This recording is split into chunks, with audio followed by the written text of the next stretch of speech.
that we had for 48 minutes. We've over the years we've won some games, and we've had spurts of great execution, great effort. But that was the first 48-minute complete game that I can recall. That maybe Leesville, my first year here, but it shows the growth of our team and the growth of our program, and I couldn't be more proud of their effort last week. I told them all week in practice that it would take 48 minutes, not 47 minutes and 50 seconds, and I'm proud.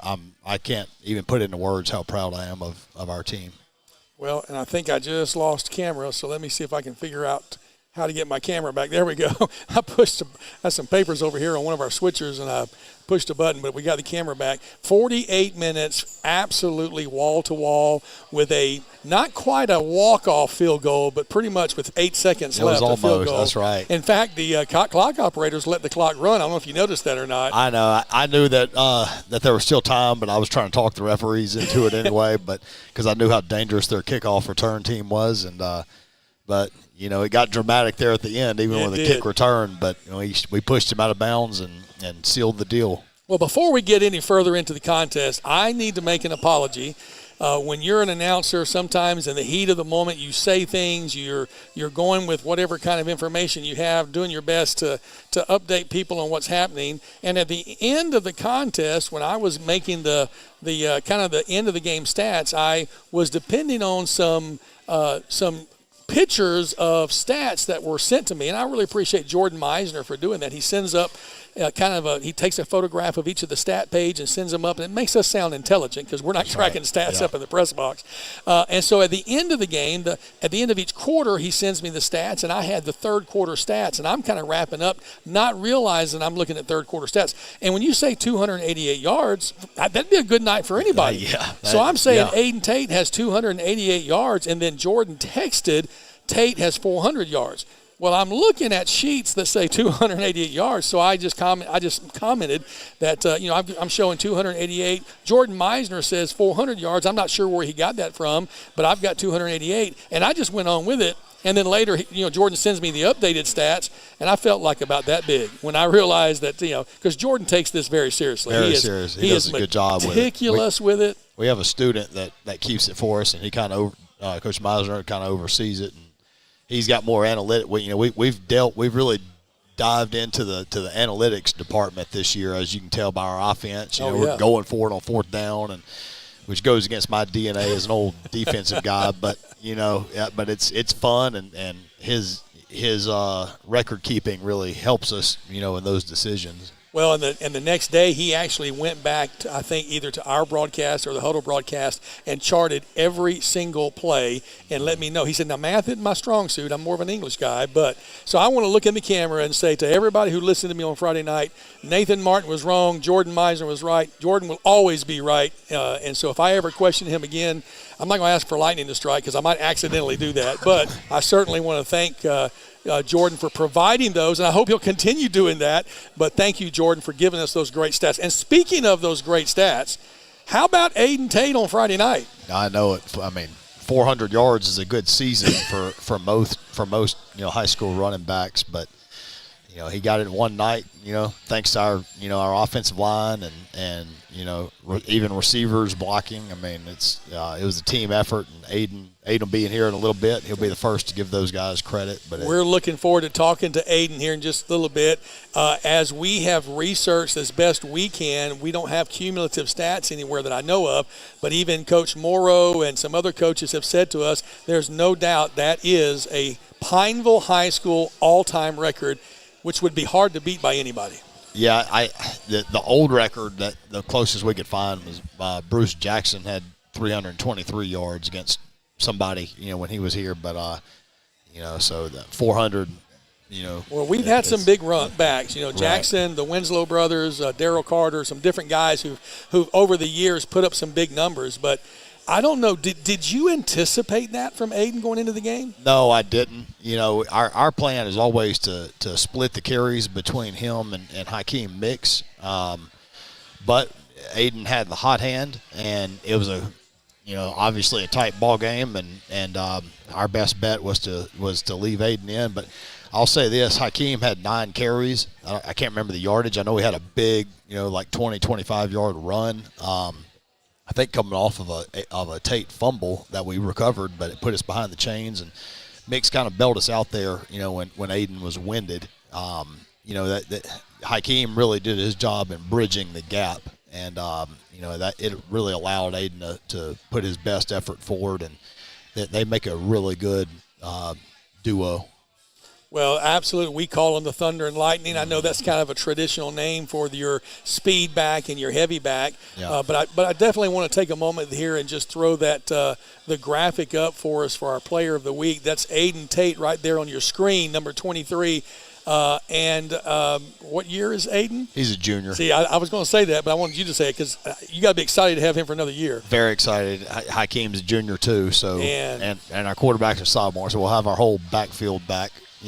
Another year going forward, but we're living in the moment now. We're living in the present. Our seniors don't have another year, so we're all fighting for them to give them the best year that we've had yet in their final year. Well, and this senior class is your senior class. They started with you when you were a freshman at Pineville High School. Is that right? We came in together. Right. My first my second day on the job, my first appointment that I had was to get my tail over to our junior high and meet their parents and meet them. And I remember meeting those guys that night. And, here we are now coming off of our biggest win yet. Well, and I know they have got a lot of excitement and joy in their hearts to have that behind them. It's that monkey's been on our back for a while with Tioga. And look, I know you got some Tioga love. You can't help but have it a little bit having coached there. I have good memories, but I'm a full-blooded Rebel now, and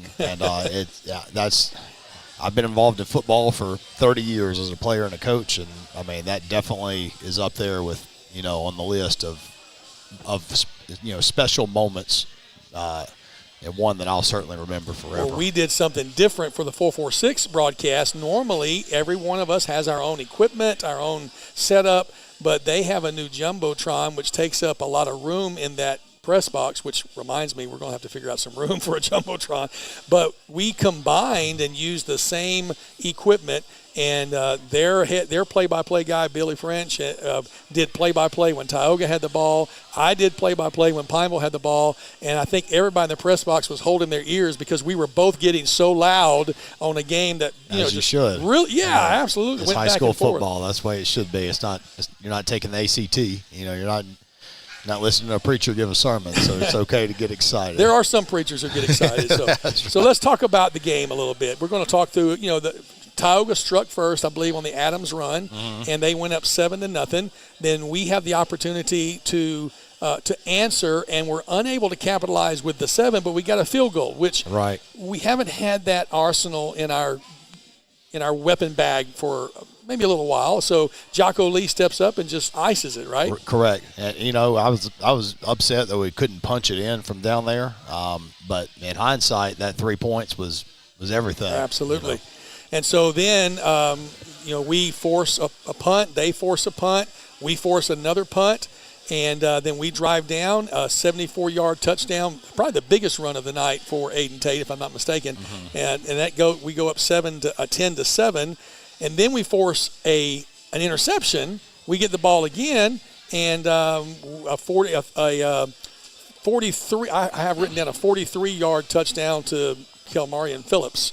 I hope I wrote that down right. Kelmarian Phillips, sophomore receiver. It's his first varsity touchdown, first of many to come. Oh, wow. He's a special player, and he's going to score again and again and again. Well, seeing him do that puts us up 16-7 at the end of the first quarter, and that's at the right. Well, no, that's not true because they did have a kickoff return, which I believe was their cool play of the game. They're Southern Air cool play of the game, and that was a great kickoff return. It was. I mean, you hated seeing it from the Pineville side, but he just found the right seam, and once he turned on the afterburners, there was no touching him. So 16-14, the end of the first quarter. Second quarter begins, and they get a 10-yard touchdown run. I think Adams again, young man, very impressive back for Tioga. Yeah, I had an opportunity to meet him when he was in junior high. He actually went to Pineville Junior High, and we met him, and I see he works at Super One. I see him all the time when I shop in there, and I've always wished him well, and I'll continue to wish him well. He's a good football player and a good heck kid. of a player, and look forward to seeing him get lots of yards against other people besides us. We had a couple of punts there in the second quarter, and then Aiden Tate rumbles off a 30-yard touchdown run. And I don't have any of these videos because we weren't using my equipment, so I don't have access to the videos. I would have loved to have given you each one of these tonight. But halftime score is 23-21. So a couple of lead changes. Tioga gets the lead. We flip it 10-7. Then they come back. They're up 21-16. Then we're up 23-21 at the half. What do you say to the guys at the halftime after, 44 points have been scored by both teams? A pretty good scoring half. Well, just when I look around the gym that we were in at halftime, it was. I mean, we were tired, we were exhausted, and I knew that we were going to come out and win the game, and that we were truly going to take the game and win it, or we weren't. Our defense was worn down by then just because of the back and forth first half, and I couldn't be more proud of them for the way that they came out of the locker room and fought to the end, because they had nothing left at the end to give. I had nothing left at the end. I couldn't be more proud of them. I'll say, I know you're about to get into the third quarter. Our defense really, when you look at the box score and see a 39-36 game, you may just think, all offense, but our defense really stepped up there in the third quarter when, our offense we spun our wheels a little bit in the third quarter and stalled out a bit. And it became a defensive game there in the third quarter for the most part. And it really did. There was only one score in the entire third quarter. I think our defense had 4, consecutive stops. And I couldn't be more proud of those guys. It was a team win for sure. Well, Tioga missed a field goal. And then Jacob Miranda, who was player of the week last week, got a big interception to stop a drive with 4:53 to go in the third quarter, and then forced a punt there towards the end. We got another touchdown off of Aiden Tate in the third quarter that put us up 29-21, so flipped the script once again. And then the fourth quarter, they come back and they tie it up at 29 apiece on a 22-yard scamper by their number 21, and they went for 2 to tie it up. And what's the feeling like when somebody ties it up when you've been ahead? Is there any kind of letdown? Is there just resolve? No letdown. No letdown with me or our team. It's just, all right, we got to go. We got to score, and that was the drive and the feeling that we had. Well, it was amazing to watch. Tioga did score twice in the fourth quarter. They tied it up at 29. Then we come back. Aiden Tate, once again, I think he had 4 touchdown runs on the night. 4 touchdowns. And that one was a 27-yard scamper with 3:49 to go. He puts us up 36-29. Tioga ties it again on a 5-yard touchdown run. Again, Adams, I believe, with that, ties it up at 36 with 1:14 to go. So you got 1:14 to go. You're tied on the road. You got to get a kickoff return and get decent field position. And then, and I'm going to show this kick because some people might think, well, what's a field goal? How's the field goal the play of the game? But when it's a winning field goal, it's going to be the play of the game. And they tried to ice him. Now, I got to ask you a question. I thought they used 4 timeouts in the fourth quarter. They used 3. Okay. It was 3. Well, I had written down, I'm marking off timeouts. And you can see on my chart up here, I'm marking down timeouts for them, and that we used 3. And I think what happened was there may have been an official timeout that I charged to them. So that's the only thing I can think up there. But there was the hydration timeouts. There was a lot of stoppages of play with players cramping up on both sides. Did you have any conversations with the guys about pickle juice or potassium? Yeah, which we always, on Wednesday, I start, shoving Gatorade and water down their throats as much as I can and encourage them to do it when they're not with me. But we're double timing our hydration process this week. It's supposed to be a little cooler, but right. It's going to be another 4-quarter game, so we're going to need to be hydrated. I'm looking forward to talking to you about the Leesville game here in a minute, but I want to come back to this final play. Jocko Lee goes out to kick. It's not really a gimme, but it's a 22-yard, I guess. We're around the 12 or so. and they get offsides, if I'm not mistaken. Something like that, yeah. And then, so 5 yards marked off, and then there's another penalty. They also took the timeout.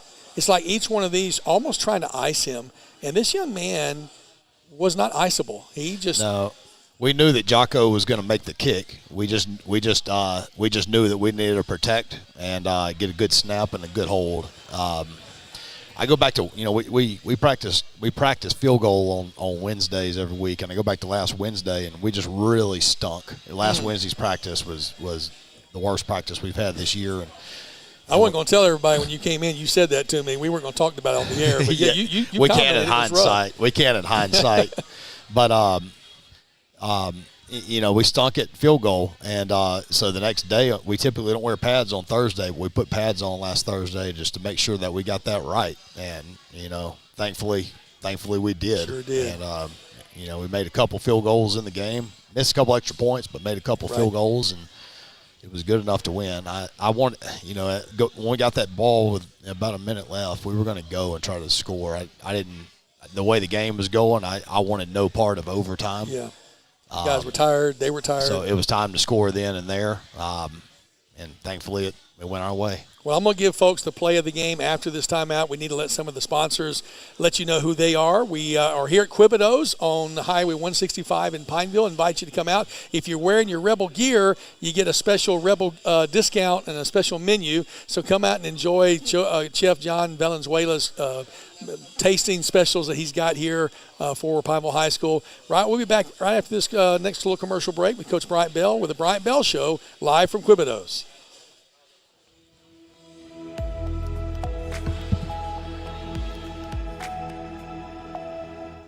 Yeah, so what happened out there tonight?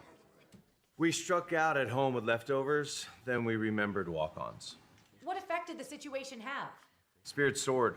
Nick took on a burger. Jen obliterated her ribeye po' boy. And speaking of spirits, Laura even scored a real tasty cocktail. She needed that. Any lessons learned today? Yeah. Head straight to walk-ons. Scratch-made dishes, wall-to-wall TVs, craft beers, and cocktails. Walk-ons for the win.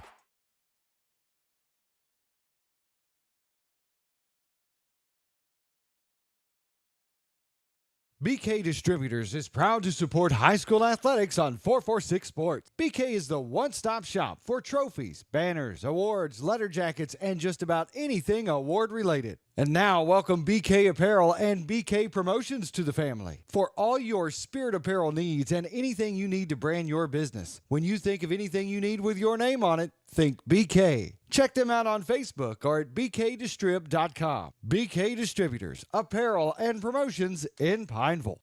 We've all seen how quickly things can change. Everything from the world around us to the cost of things we use on a daily basis. That's why we all need someone in our corner to keep our family protected while still watching out for our pocketbook. I'm Jason Hawk with Farm Bureau Insurance. There's no better time than now to complete an insurance review to make sure you're properly covered and not paying too much. Whether it's in our office, at your home, or your place of business, let us help you find peace of mind. If you're in need of your insurance checkup, whether auto, home, or life, talk to Hawk at 318-791-HAWK or online at talktohawk.com and let us help you protect your biggest investments. Our mobile banking app is changing the way we bank. Things are getting easier, transactions are getting safer, and you have access 24/7. All the functionality of banking you're used to, made easier to use, anywhere, anytime, and more secure than ever. Simple, seamless, safe. Download our mobile app today. To our family, Wallace Eye Associates proudly welcomes Louisiana native Dr. Nicholas Bro to the Wallace team. I definitely feel very lucky and fortunate to be here with Wallace Eye and just to be practicing in Louisiana, born and raised and trained here my whole life. So I do feel very fortunate to be able to give back to this state that has given me so much. When it's time for cataract surgery, there's only one team, one focus, your vision. Wallace Eye Associates.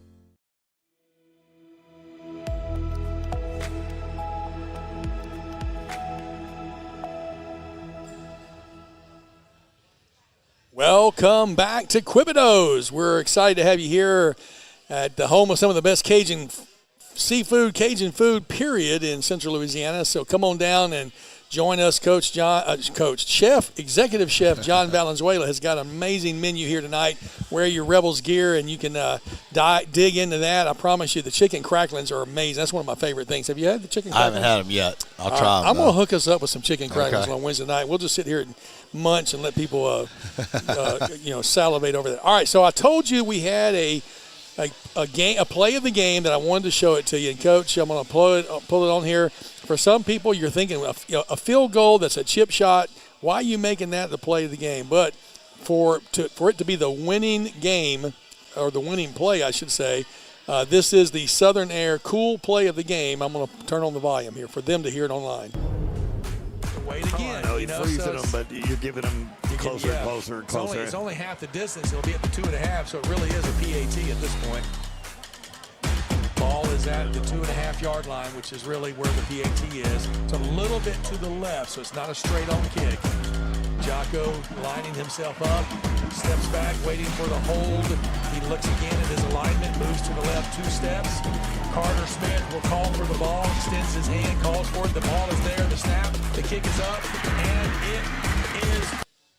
it's good.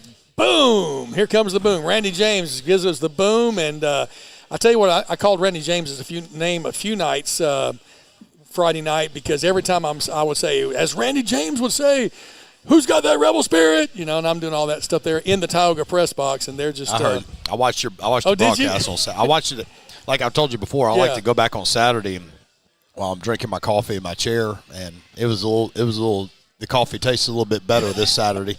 Did I sound a little excited? Yeah, you did. But I go back and watch it because you pick up on our tempo of our offense and just the overall feel of the game a little bit better. And it's your broadcast really helps me to make corrections in our program. We just need to figure out how to not let the opposing team see it the next week. So because they obviously now it's no secret Pineville Rebels run a speed offense. And that's not a secret anymore. Yeah. But you're always throwing a little wrinkle in, which I'm not going to ask you about, but you always have a little wrinkle each week. And, whether it's a different receiver in a slot formation or the Wildcat. You ran the Wildcat more.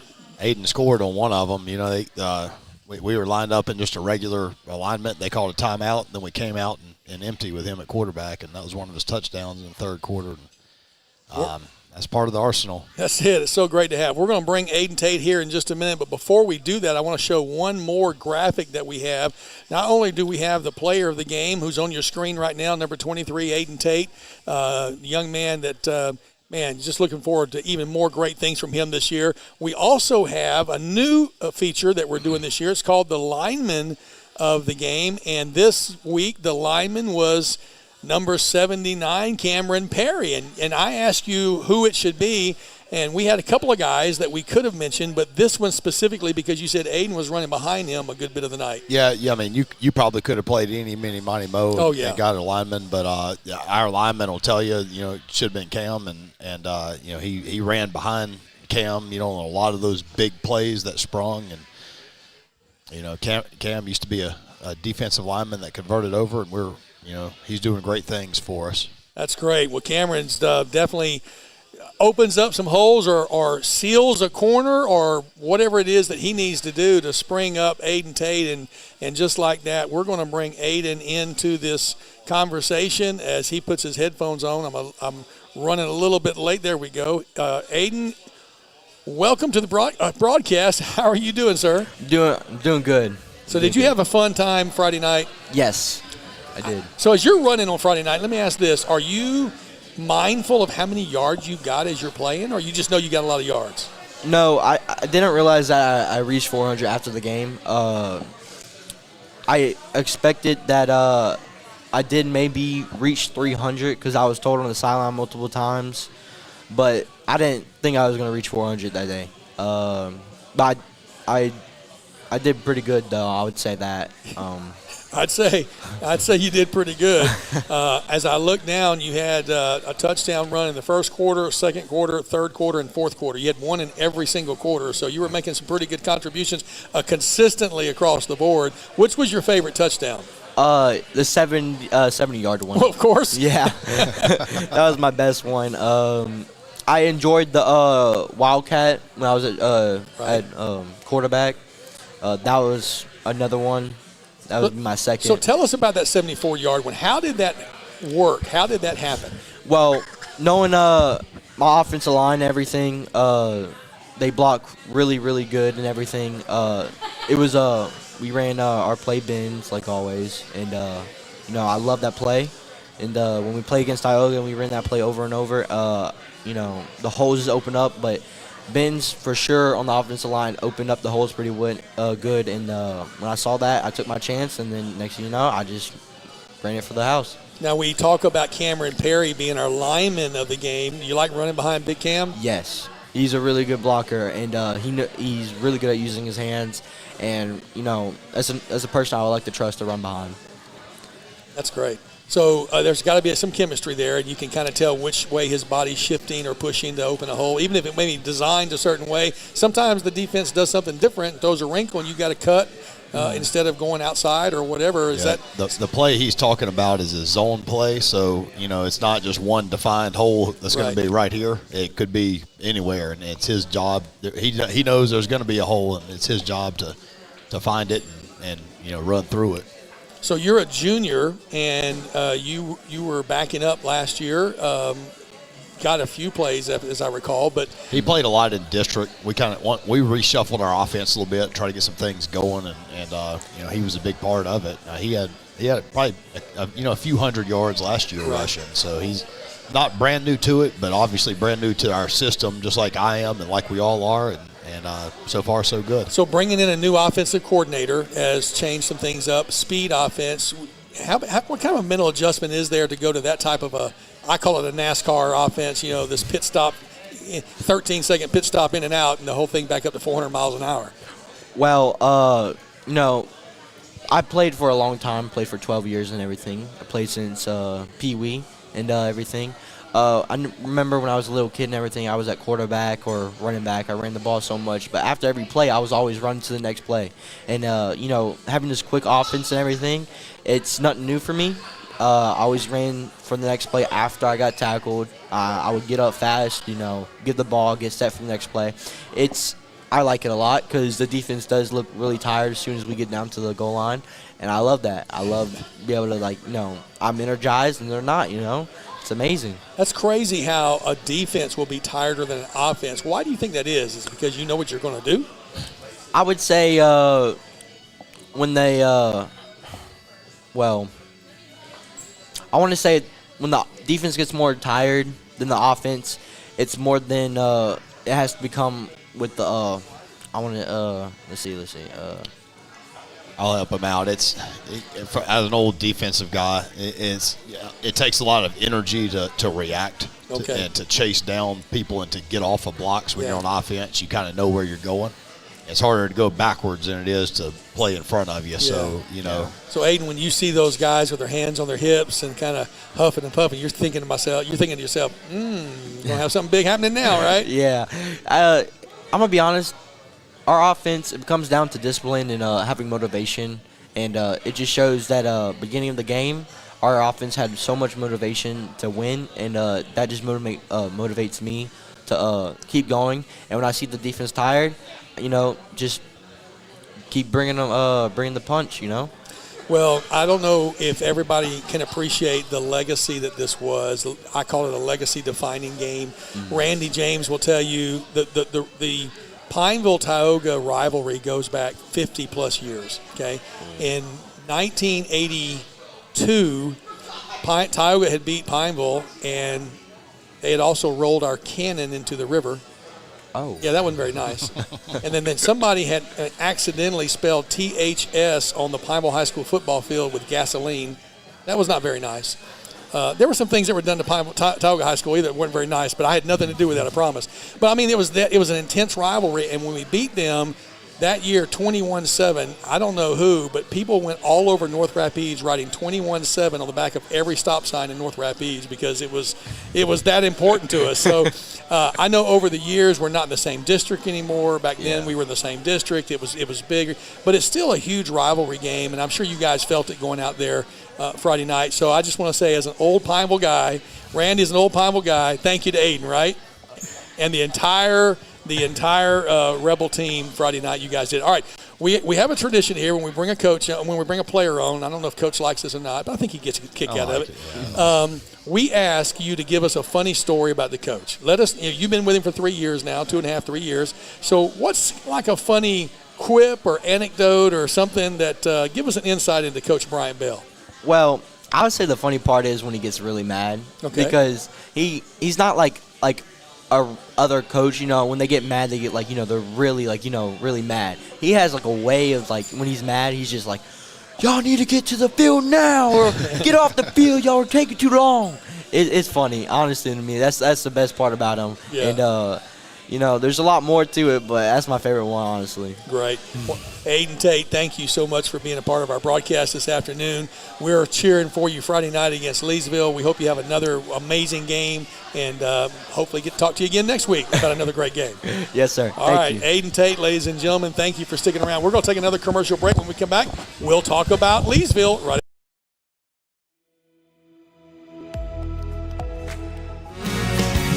I just haven't met you yet.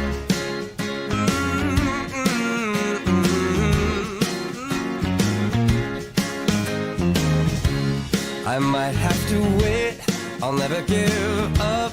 I guess it's half timing and the other half's luck. Wherever you are, whenever it's right, you'll come out of nowhere and into my life. And I know that we can be so amazing. Hi, I'm Kimberly Harrell, Certified Residential Appraiser. I am currently a leading provider of appraisal services for mortgage lending, employee relocation, estate planning, and community property settlements. My experience in real estate over the past 13 years and currently serving as president of the Greater Central Louisiana Realtors Association has given me a clear understanding of the real estate world and the ever-changing market we live in today. For any of your valuation needs, give me, Kimberly Harrell, a call.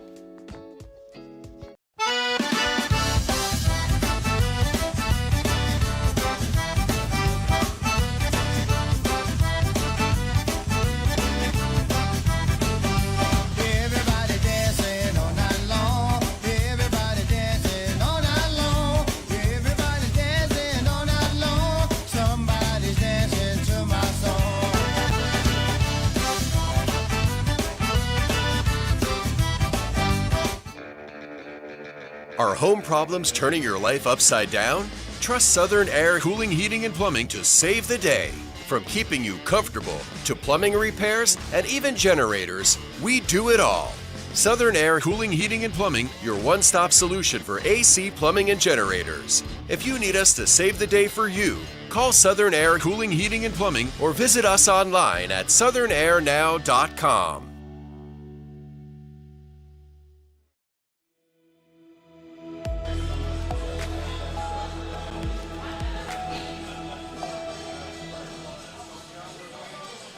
And we welcome you back to Quebedeaux, the home of the best chicken cracklings this side of wherever chicken cracklings were invented. I tell you, they're awesome here. And everything else they have, the Voodoo Mambo and the Mardi Gras Mambo and the Jambo. There is not a bad meal I've ever eaten at Quebedeaux. So we welcome you to come on down and join us. A good crowd here tonight. I don't have my Quibicam in place tonight.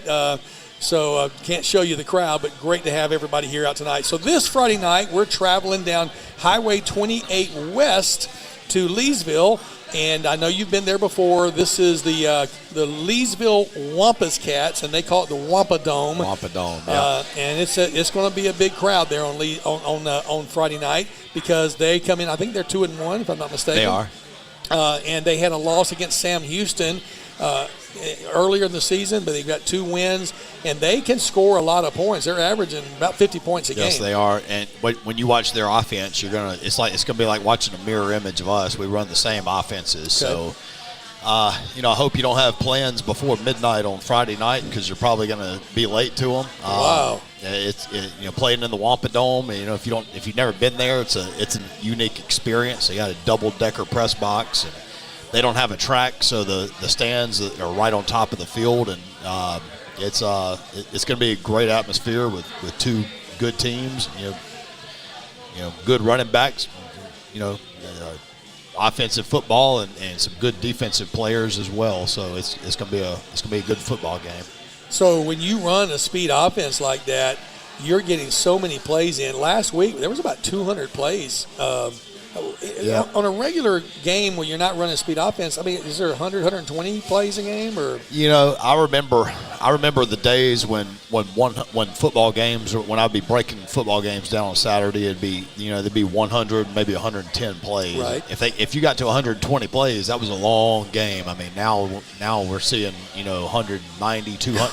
Our Tioga game was we had 197 clips, so it's. That's a lot of data to process. I'm old school at heart. I don't honestly believe that's how football was meant to be played. But you adapt and overcome and you adjust with the times. Keep up with the times. That's what we've done. So you're saying they run a speed offense as well? Oh yeah. And there won't be a huddle in this game. Okay. So no, that's I guess it makes it easier on the color guy, the play-by-play guy just talks and talks and talks and talks. So as we look at them, obviously everybody's keying in on number 24, Xavier Ford. He is averaging, I think, 265 yards a game. He is the number 2 leading rusher in Leesville history, second only to Cecil Collins, and is projected to beat that this year. Wow. They're going to be retiring or going to be putting Cecil Collins in the Hall of Fame at their homecoming, October 25th, I think it is. And so, I mean, obviously there's a lot of love for him. Even though, different things in his career maybe didn't go the way he wanted them to, he's still a formidable name, Cecil the Diesel.